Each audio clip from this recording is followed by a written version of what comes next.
انسان کی آنکھیں اللہ کا ادراک نہیں کر سکتی ہے. اللہ تعالیٰ کیسا ہے؟ ہم کہیں گے سب سے بڑا، سب سے اعلیٰ ہے. اور اللہ تعالیٰ اتنا عظیم ہے، اتنا بلند و بالا ہے، اتنا بڑا ہے کہ ہم اس کا مطلب وہ اندازہ ہی نہیں کر سکتے. اللہ تعالیٰ کی جو کرسی ہے اللہ کی کرسی کتنی بڑی ہے؟ بڑی ہے نا. اس کے متعلق آیا ہے وسع کرسی السماوات. آیت الکرسی کس کو یاد ہے؟ سب کو یاد نہیں ہے نا.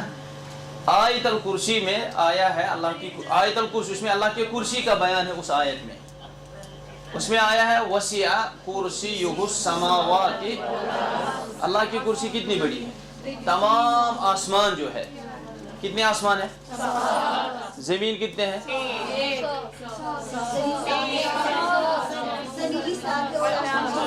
جس طرح زمین آسمان ساتھ ہے اسی طرح کیا دلیل ہے؟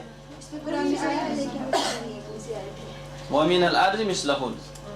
جس طرح آسمان ہے نا اسی طرح اللہ تعالیٰ نے زمین کو بھی بنایا ہے. یہ جتنے بھی آسمان اور یہ زمینیں ہیں، آسمان اور زمین جو ہے ان سب سے بڑھ کر، یعنی ان سب کو ملا کر، تمام آسمانوں کو ملا کر، زمین کو ملا کر، اب دیکھیں کرسی کتنی ہے؟ ان سب سے بڑی ہے. اور ایک آسمان سے دوسرے آسمان تک کتنی مسافت ہے؟ کتنا دور ہے ایک آسمان دوسرے آسمان سے؟ 500 سال لگیں گے وہاں تک چڑھنے. 500 سال مطلب تیز رفتار جو ہوگا، مطلب سواری جو ہوگی اس میں. اب دیکھو یہ کرسی اتنی بڑی ہے کہ تمام آسمان اور تمام زمین جو ہے وہ اس کرسی کا مقابلہ نہیں کر سکتی. اب اس کرسی کے مقابلے میں اللہ کا عرش کتنا بڑا ہے؟ اتنا بڑا ہے کہ آیا ہے کہ اگر کوئی دائرہ میدان میں ہوگا، کسی چٹیل ایک عام ہموار میدان میں کسی دائرے کو، دائرہ سمجھتے ہیں نا، کہاں کور کہاں رنگ یہ تراو کنی میدانس اندر. یہ میدان کوتاہ بوڑ چھ امی رنگ کھت، رنگ چھنا بوڑی پہنا میدان کھت سوئی ہوئے شاید آپ. میدان بڑا ہے، یہ ٹیبل بڑا ہے، یہ کلم بڑا ہے. کتنا بڑا ہے؟ اب اللہ مطلب وہ اللہ کا عرش جو ہے کرسی کے مقابلے میں اتنا بڑا ہے کہ اگر دائرہ، اگر ایک حلقہ جو ہے اس کو ہم میدان میں ڈال دیں گے، اب اس دائرے کے مقابلے میں یہ زمین، یہ میدان جو ہے کتنا بڑا ہے؟ یہ مقابلہ نہیں ہے، اس کا کوئی مقابلہ نہیں ہے. تو مطلب یہ غائب ہو جاتا ہے اس میدان میں، پتہ ہی نہیں چلتا ہے. اب کرسی اتنی بڑی ہونے کے باوجود جو ہے عرش کے، اللہ کے عرش کے مقابلے میں اتنا سا دائرہ ہے. اب جس عرش پر خود اللہ سبحانہ و تعالی مستوی ہے وہ عرش کتنا بڑا ہوگا؟ پھر اس سے پتہ چلے گا کہ اللہ تعالیٰ کتنا بڑا ہوگا. اس لیے ہم ہر نماز میں پڑھتے ہیں اللہ، ہر اذان، ہر جو ہے نماز کی رکعت، مطلب ہر نماز میں کتنی دفعہ ہم دہراتے ہیں اللہ اکبر اللہ اکبر. اللہ تو سب سے بڑا ہے. تو یہ ہم زبان سے ادا کرتے ہیں، اس پر کبھی غور بھی کرنا ہے کہ اللہ تعالیٰ کتنا بڑا ہے. تو بہرحال اللہ تعالیٰ کا ہاتھ کیسا ہے، چہرہ کیسا ہے، ہم نہ تو اس کی تمثیل کرتے ہیں، نہ تکیف کیفیت بیان کرتے ہیں، نہ ہی ہم انکار کریں گے، نہ ہی کچھ تبدیلی کریں گے. کیونکہ بہت سارے لوگوں نے کچھ اسماء صفات کی تبدیلی کی ہے، کہتے ہیں نہیں اس سے مراد یہ ہے. نہیں، قرآن میں جو لفظ جس طرح آیا ہے وہ ہم اسی طرح مانیں گے. یہاں تک آپ کو سمجھ میں آ گیا؟ شریعت میں، دین میں ہم عقیدہ کس کو کہتے ہیں؟ ایمان کے 6 ارکان اور ان کے تابع جتنے بھی اعتقادی امور ہیں ان سب پر ایمان رکھنا عقیدہ کہلاتا ہے. بات سمجھ میں آ گئی؟ آگے چلے ہم. اچھا، یہ عقیدہ جو ہے، اس عقیدے کی کیا ضرورت ہے؟ ہمیں اس عقیدے کی کیا ضرورت ہے؟ ہم نماز پڑھتے ہیں، روزہ رکھتے ہیں، باقی چیز، تو عقیدہ کی کیا ضرورت ہے؟ ہمارا عقیدہ صحیح ہوگا تو ہمارا دین بھی صحیح ہوگا. سوسائٹی کی عقیدے میں بہت سارے بگاڑ آ چکے ہیں. اہمیت العقیدہ، عقیدے کی اہمیت کیا ہے؟ کس عقیدے کی؟ الصحیح، صحیح عقیدہ کی اہمیت. والحاجۃ الامم الیہا،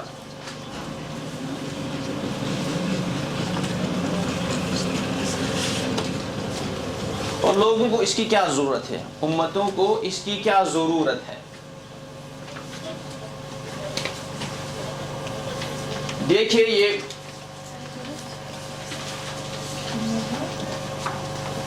اہمیت العقیدت الصحیحہ، صحیح عقیدہ کی اہمیت جو ہے، اس کی بڑی اہمیت ہے ایک انسان کی زندگی میں، فرد ایک انفرادی زندگی میں بھی اور عام سوسائٹی میں بھی اس کی بڑی اہمیت ہے۔ عقیدہ توحید جو ہے، عقیدہ توحید، صحیح عقیدہ توحید، اسی عقیدہ توحید کی وجہ سے محمد رسول اللہ صلی اللہ علیہ وسلم مکہ میں 13 سال ٹھہرے لوگوں کو اسی کی طرف دعوت دینے کے لیے۔ رسول اللہ صلی اللہ علیہ وسلم نے، ان کی پوری زندگی کتنی تھی؟ 63، ٹھیک ہے، 63۔ اب اس میں سے 40 سال وہ تھے جو قبل از نبوت تھے، قبل نبوت۔ اب اس میں کتنے رہے؟ یہ 23 سال جو تھے، 23 سال رسول اللہ صلی اللہ علیہ وسلم کی وہ زندگی تھی جس میں وہ نبی اور رسول تھے۔ 23 سال۔ اس سے پہلے جو زندگی تھی وہ 20 سے قبل کی زندگی ہے۔ اس وقت تک آپ صلی اللہ علیہ وسلم نہ نبی تھے نہ رسول تھے، عام انسان تھے، ٹھیک ہے، 40 سال۔ 40 سال کے بعد آپ صلی اللہ علیہ وسلم نبی بنائے گئے، رسول بنائے گئے، اور ان کی زندگی چونکہ 63 سال تھی، 40 سال جب اس میں ہم الگ کرتے ہیں پھر 23 سال باقی رہتی ہے۔ 23 سال میں 13 سال جو ہے نبی صلی اللہ علیہ وسلم نے مکہ میں گزارے۔ کہاں؟ کس لیے؟ آپ صلی اللہ علیہ وسلم لوگوں کو اسی توحید اور صحیح عقیدہ کی دعوت دیتے تھے۔ جب لوگوں کو صحیح عقیدہ کی دعوت دی اور لوگوں کو دعوت دی کہ خالص عبادت اللہ کی کرو اور تمام قسم کے شرک، بدعات، خرافات جو ہے وہ چھوڑ دو، تو لوگوں نے ان کے ساتھ دشمنی کی، لوگوں نے نہیں مانا۔ لوگوں نے کہا کیا یہ نبی ہمیں وہ دعوت دیتا ہے جس میں یہ معبودوں کو ایک ہی معبود کہتا ہے؟ یعنی ہمیں کیا تمام معبودوں کو چھوڑنا ہے، صرف ایک معبود کو ماننا ہے؟ اجعل الآلہۃ الہ واحدہ ان ھذا لشیء عجاب، سورہ سعد میں ہے۔ یہ جو مشرکین تھے، مکہ کے مشرکین، وہ کتنے معبودوں کی عبادت کرتے تھے؟ بے شمار۔ خانہ کعبہ میں 360 بت تھے، مختلف قبیلوں میں الگ الگ بت تھے، جیسے لات تھا، عزا، منات وغیرہ، یا واد، سعا، یغوث، یعوق، نصر، ان ناموں سے وہاں بت تھے جن کی لوگ عبادت کرتے تھے، جنہیں لوگ پوجتے تھے۔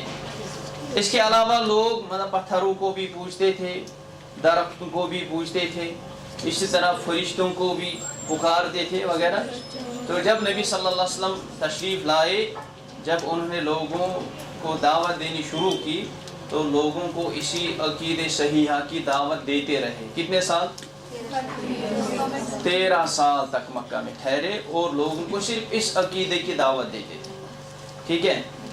پھر آپ صلی اللہ علیہ وسلم کو جب وہاں سے نکالا گیا، جب سازش کی گئی کہ یہ نبی تو ہمیں یہ دعوت دیتا ہے کہ صرف ایک معبود کی عبادت کرو، اس لیے انہوں نے فیصلہ کیا دار الندوہ میں اس نبی کو ہم قتل کر دیں گے۔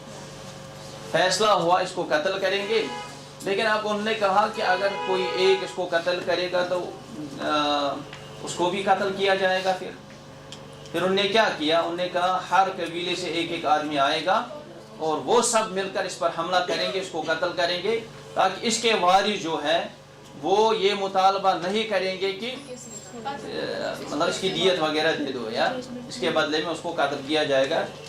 تو انہوں نے کیا کیا؟ رات کی تاریکی میں وہ سب انہوں نے محاصرہ کیا رسول اللہ صلی اللہ علیہ وسلم کے گھر کا۔ تو نبی صلی اللہ علیہ وسلم کو خبر دی گئی، تو پھر انہیں اللہ نے حکم دے دیا آپ یہاں سے نکلو۔ کہاں سے؟ سورہ یاسین پڑھتے پڑھتے، اس کی تلاوت کرتے کرتے آپ صلی اللہ علیہ وسلم ان لوگوں کے بیچ سے نکل گئے، تو اللہ تعالیٰ نے ان کی آنکھوں پر پردہ ڈال دیا، انہوں نے نبی صلی اللہ علیہ وسلم کو نہیں دیکھا تو اللہ تعالیٰ نے حکم دے دیا نبی صلی اللہ علیہ وسلم کو آپ مکہ سے نکل کر مدینہ کی طرف نکلو. ٹھیک ہے. تو یہ ان 13 سال کی دعوت جو ہے وہ توحید پر مشتمل تھی. ہر نبی نے پہلے توحید کی ہی دعوت دی اور ہر نبی کے متعلق لوگوں نے سازشیں ہی کی. اگر آپ سورہ ہود پڑھیں گے نا, پڑھا ہے کبھی؟